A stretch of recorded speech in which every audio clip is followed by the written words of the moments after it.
Cat. What's good with y'all? It's me, Noah, of course. You know, you clicked on the video. You know what it's about. You know what it's about. Today, we're running a 1v1 topic, right? You know, about to get some, gotta get back into the swing of things. Like I said before, you know, lock and back in. Today, this was one of my community polls that I had up very recently. If you clicked on the video, you already know. Today, we will be doing Yorozu versus Yuki, or Yuki versus Yorozu, whichever way I title it. I'm gonna figure it out as we go on. So I actually made a community post about this, and I was genuinely surprised by some of the votes. Like, Yorozu actually won the vote besides Yuki. Now I'm not trying to spoil you and say which one wins or not. I was just surprised that Yorozu, like people in the community was voting for Yorozu over Yuki, because I was just like, oh, that's really interesting. So today we'll break down why, you know, who beat who. We'll go into a little bit of their scaling and how the fight would go against each other. And yeah, it's pretty much what we'll be going over today. If you like these type of videos, like and subscribe. You know, wanna talk about liking and subscribing before the end of the video, because you know y'all kind of lock in at like 1:30 and then don't pay attention to the rest of it. So until, you know, we get that prompt served out, we gonna work on that. We gonna work on the intros a little bit, right? So first, let's get into Yuki. We get introduced that Yuki is the star plasma vessel, and she's also one of the only special grade sorcerers that we get confirmed is an actual special grade, right? So she's pretty powerful and strong. Her feats and scaling she scales the Kenjaku quite a bit. She's able to clearly just bust through the defenses with her curse technique, which allows her to bypass any virtual mass and increase her mass, and literally just one-shot people, basically. If you don't have RCT, it's basically over for you. I'm not gonna lie, it's basically over for you. Which makes her a pretty heavy hitter, like a big, really threat when it comes to heavy hitting. She also has a Shikigami Garuda, which she can also apply this effect to, and which gives her attacks a longer range. As far as we are concerned, she does have a domain. We don't get a confirmation if it's a sure hit or anything else, but we just know that the reason why we don't get introduced to it clearly is because she's going up against Kenjaku, somebody that she would clearly lose and a domain clash with, so she tries to play it safe. So as far as that goes, her scaling is pretty relative to Kenjaku. She's able to, you know, land hits on him, which means that her speed should be up there as well. Or, you know, just like I said before, her AP is like the best in the series by far. Since she could just add a bunch of mass to herself and one-shot anybody, right? And if you don't have RCT, that's a big problem. So morally, her opponents would like to rely on speed so she doesn't land a hit in the first place, right? So again, she only fights one time, so it's not like insane scaling I have to go off of, right? She also does have a crazy win con, which I will be getting into, which is her black hole. I know everybody loves the black hole, loves to glaze it. I'll talk about it later in the video, right? So with the Yorozu, you know, she's a bit of a old gen sorcerer, just like Ryu and Oro. She doesn't lack when it comes to curse energy or curse energy output. She actually has really good feats, and she's not talked about enough, but she actually was holding her own against 15 finger Sukuna in her base form, at least. She's able to compare to him physically, at least, and she's also able to dodge some of the 10 shadow techniques. We are aware that Sukuna isn't using Shrine in this fight, but that shouldn't really matter since he's not physically nerfed, or his output is nerfed anymore, since Megumi's, as far as we're concerned, Megumi's not nerfing his output anymore. So, you know, we get that too. So she's going pretty consistently relative with Sukuna at this point without him using Shrine. So even Yorozu states herself that she's surprised, like, you're not going to use Shrine. Oh, do you really think you could beat me with Shrine? So Yorozu's definitely up there, at least with 15 finger Sukuna, to be like, oh, do you think you could beat me without Shrine? Or do you like, so basically she's up there, right?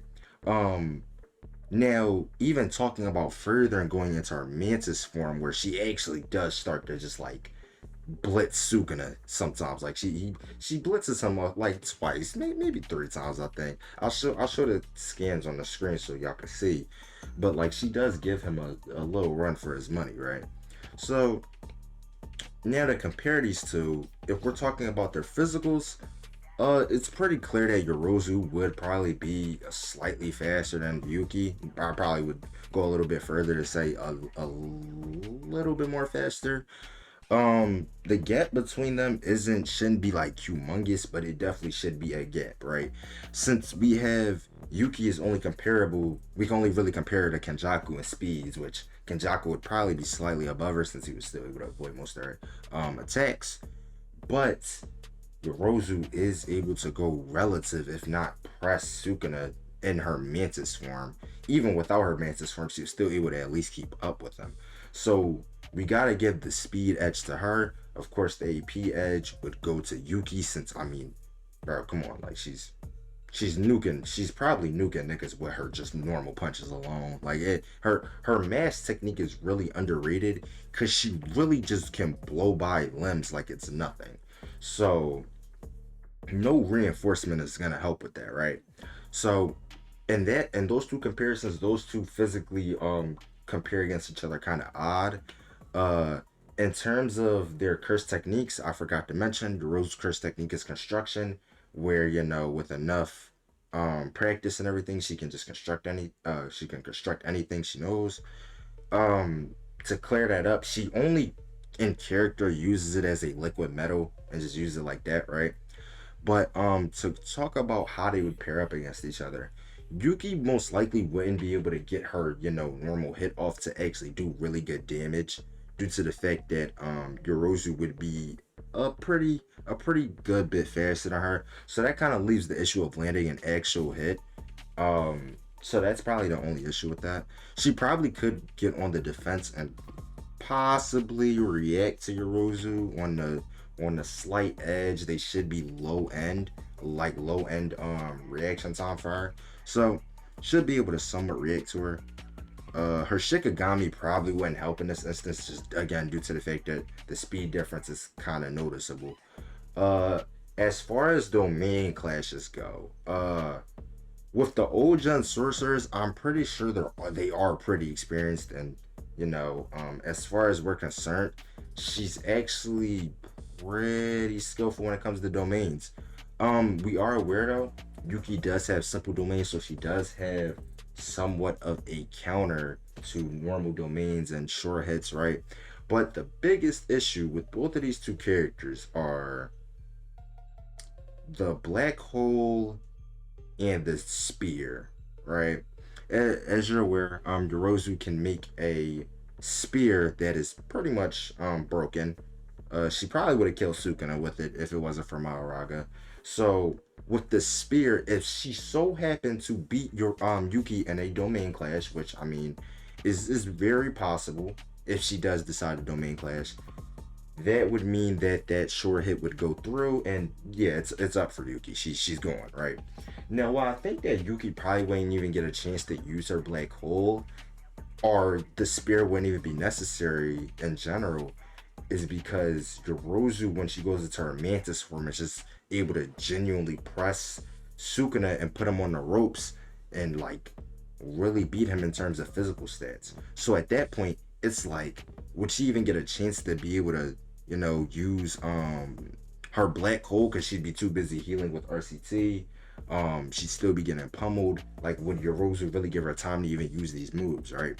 So in terms of how that goes, Yorozu kind of favors in almost every aspect in Jujutsu and physical stats and that. It's like it's kind of hard to give Yuki the win. Now, I will say, if Yuki is able to get the black hole off, that's a win con for her, but she also dies in the process, so it kind of leaves no point. Yuki, again, if she could land a hit off, it is a potential one shot. A potential one shot, I'll say that. It's not a clear win con again, because can't just she can't just kill her and then kill herself. That's not how it works. The most probable conclusion for this fight is Yorozu starts blitzing Yuki and doesn't allow her to give any time to use her techniques properly or heal up properly and just kill her and solo her like that, right? So I do probably have to give this to Yorozu. All the sides kind of lean towards her. It's kind of crazy how many people in the community underrate Yorozu, especially when she was going par for par, being for being with 15 finger Sukuna. So that's really all I have to say about this topic. Everybody on my community post, thanks for voting. You definitely surprised me with your great opinions on Yorozu winning, except for that one person in the comments that was saying Yuki wins and Yuki takes everything, because she really doesn't. But that's pretty much all for this video. Again, like I said at the beginning, like, subscribe. I'm gonna keep pulling out content for y'all, and I appreciate it. See you guys next time. Peace.